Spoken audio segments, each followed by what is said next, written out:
बनी इसराइल के अंदर हमेशा नबी और बादशाह मौजूद रहते थे। एक वक्त ऐसा आया कि बनी इसराइल में कोई नबी नहीं थे और बनी इसराइल का जो अपना इलाका था ना, वो मुल्क शाम है।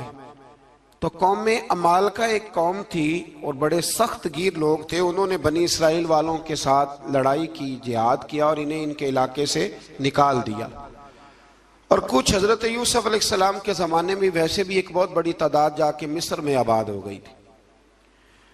अब ये हुआ कि इनके पास कोई बादशाह नहीं है, ये बार बार दुआ करते हैं, इल्तिजा करते हैं। तो अल्लाह ताला ने एक पैगंबर इन्हें अता किए जिनके मुख्तलिफ नाम किताबों में हैं। सदरुल फाज़िल रहमतुल्लाह अलैह ने तफसीर खज़ाइनुल इरफान के अंदर उनका नाम हजरत शमवील अलैहिस्सलाम लिखा है। हजरत शमवील अलैहिस्सलाम को अल्लाह ताला ने नबुव्वत अता फरमाई।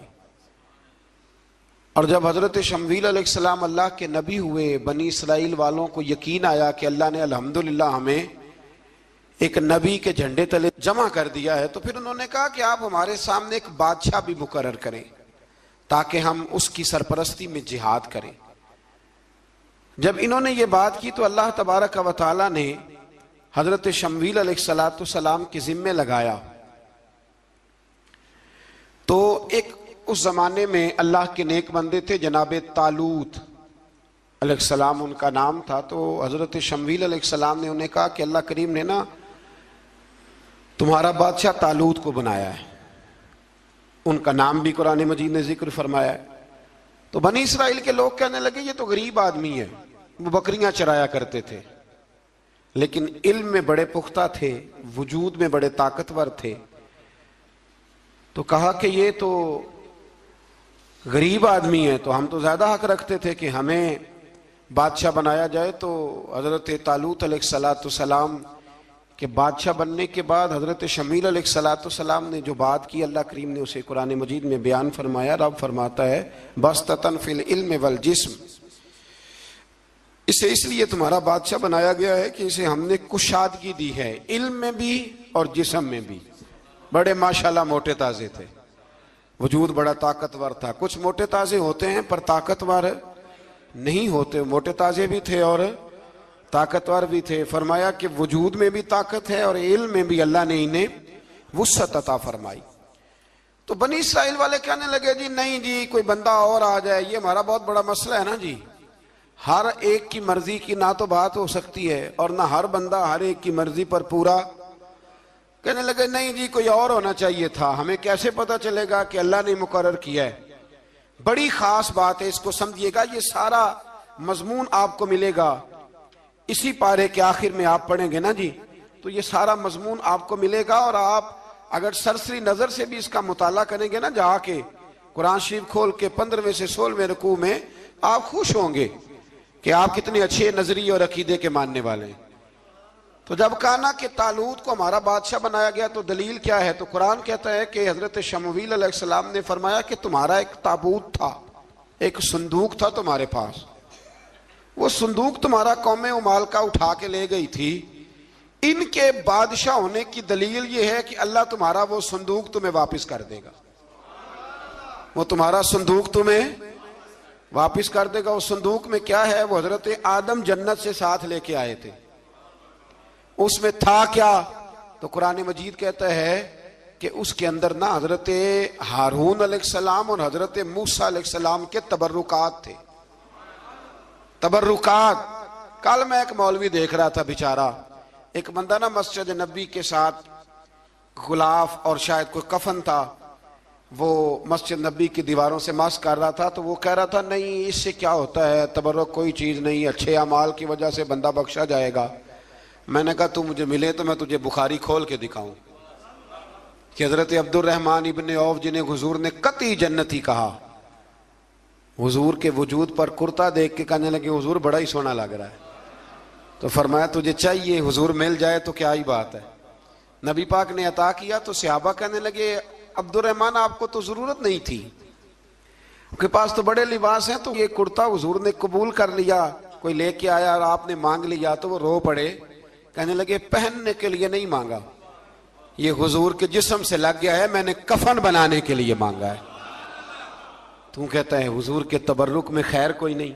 और आप यकीन करें उन लोगों पे हैरानगी है, हमने भी मरना है ना जी, बड़ी जल्दी कब्र में जाना है, वक्त का कुछ पता नहीं, लेकिन इतने अंधे होकर लोग चीजों को देखते हैं और इस तेजी के साथ गुमराही फैलाते हैं। मुझे बाकायदा किसी ने वीडियो भेजी और कहने लगे जी देखें कितनी अच्छी बात कर रहा है, लोगों को समझाएं। तो मैंने कहा नहीं, इसको समझाने की जरूरत है।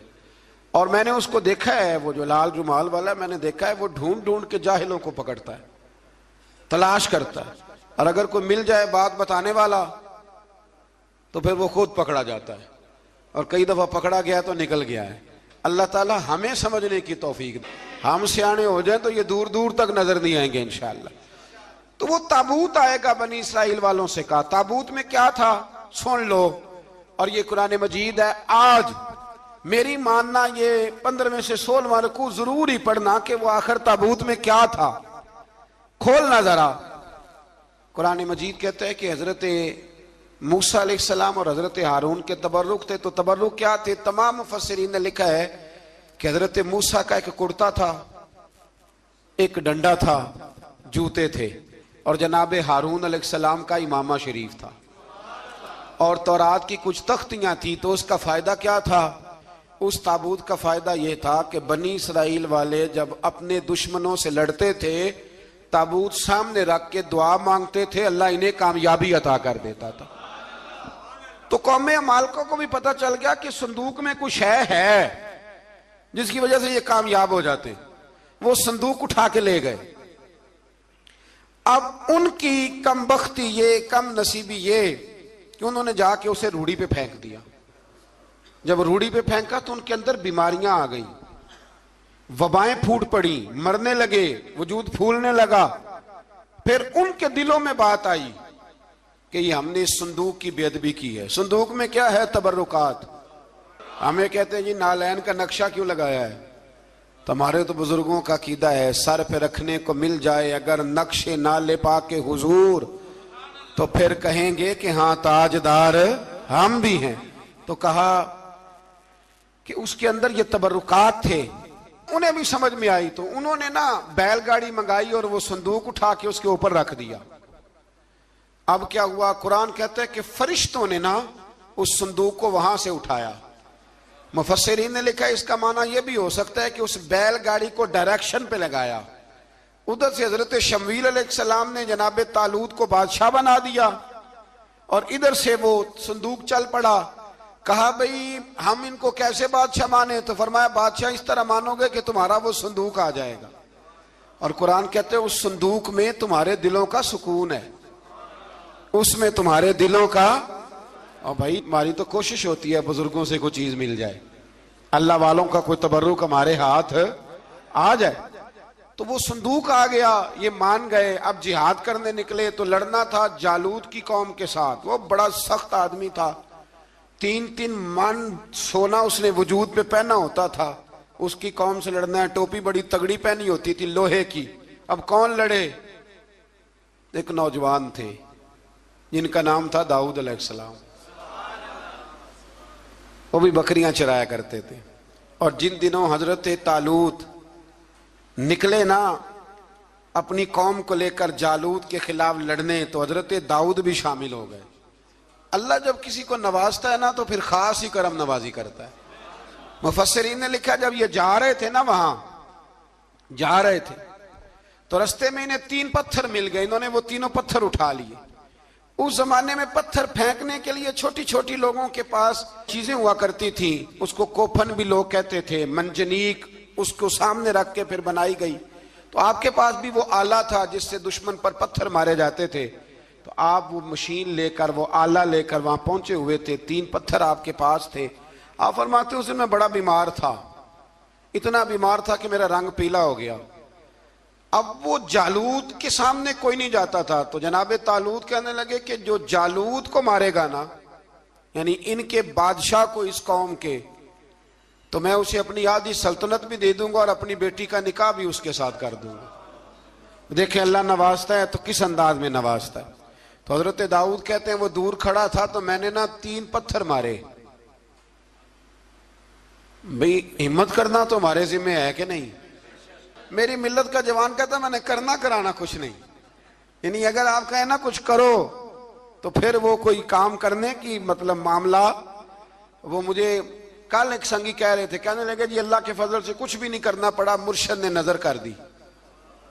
मैं क्या मैनू मिलनगे तो मैं उन्होंने समझावांगा कि कुछ करा के नजर करया करो, क्योंकि मेरे वो दोस्त हैं, मैं उन्हें जानता हूं। नजर में बड़ा कुछ होता है, लेकिन अल्लाह भी तो बंदे पे बड़ी नजर रहमत करता है ना। लेकिन कहता है 5 नमाजें पढ़, रमजान के रोजे रख, ज़कात फर्ज हो तो अदा कर, ये सारे काम कर, सच बोल, दयानतदारी कर, फिर मैं अपने फजल से तुझे जन्नत अता करूंगा। तो ये जो रवैया हमने बनाया ये दुरुस्त नहीं। तो फरमाते हैं 3 पत्थर मैंने मारे, अल्लाह ने इतना फजल किया कि वो भी मर गया, और उससे छू के मेरे पत्थर आगे बढ़े तो उसकी फौज के 30 आदमी भी मर गए। 3 पत्थरों से 31 बंदे अल्लाह ने मार दिए। फरमाते इसलिए कि हाथ मेरे थे और ताकतें मेरे रब करीम की थी। तो हजरत दाऊद अलैहिस्सलाम के हिस्से में जनाब तालूत की साहिबजादी भी आई, आधी सल्तनत भी आई। काफी साल हजरत तालूत हयात रहे, फिर उनका विसाल हो गया, तो सारी सल्तनत हजरत दाऊद को मिली, और फिर अल्लाह तबारक व तआला ने उन्हें नबूवत भी अता फरमाई। ये दुनिया में वाहद पैगंबर हैं जो बैक वक्त नबी भी थे और बादशाह भी थे। और फिर अल्लाह ने फजल फरमाया, इन्होंने बड़ी बड़ी फुतूहात की। और फिर हजरत दाऊद के साहिबजादे का नाम हजरत सुलेमान अलैहिस्सलाम, फिर उनके साहिबजादे का नाम हजरत। तो ये हुआ कैसे? ये सारा कुछ अल्लाह तबारक व तआला के फजल से हुआ, उसके करम से हुआ। अब इस वाक्या से हमें क्या पता चलता है? हमें यह पता चलता है कि रब जब फजल फरमाए ना किसी पे भी, तो हमें उस बंदे को देख के राजी होना चाहिए, कोई शिकवा नहीं करना चाहिए। और दूसरी बात ये समझ लेना चाहिए कि हुकूमतें, माल, दौलत ये सिर्फ सियासतों से नहीं मिलती, ये खुदा के फजल से मिलती है। और ये भी समझ लेना चाहिए कि जो बुजुर्गों के तबर्रुकात होते हैं उनकी क्या ही बात होती है। जिससे बच्चे वाले के दिनों के अंदर कजी पैदा हो, रिश्ते कराने वाले को कहा जाता है कि हमने कार भी देनी है, ये भी बता देना रिश्ते वालों। बच्चे की माँ को सोने की बालियां भी डालेंगे, तो ये दास्तानें क्यों सुनाते हो? फिर कहते हो लड़कों वाले लालची हो गए।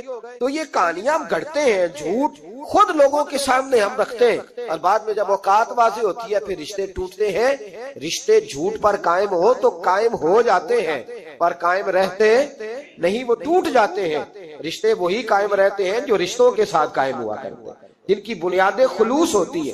झूठ हमेशा इंसान को तबाह करता है। क्या हुस्न है मेरे नबी पाक के फरमान में, क्या खूबसूरती है। हुजूर ने फरमाया अस्सिद्क़ु युनजी वल किज़्बु युहलिक। 2 जुमलों में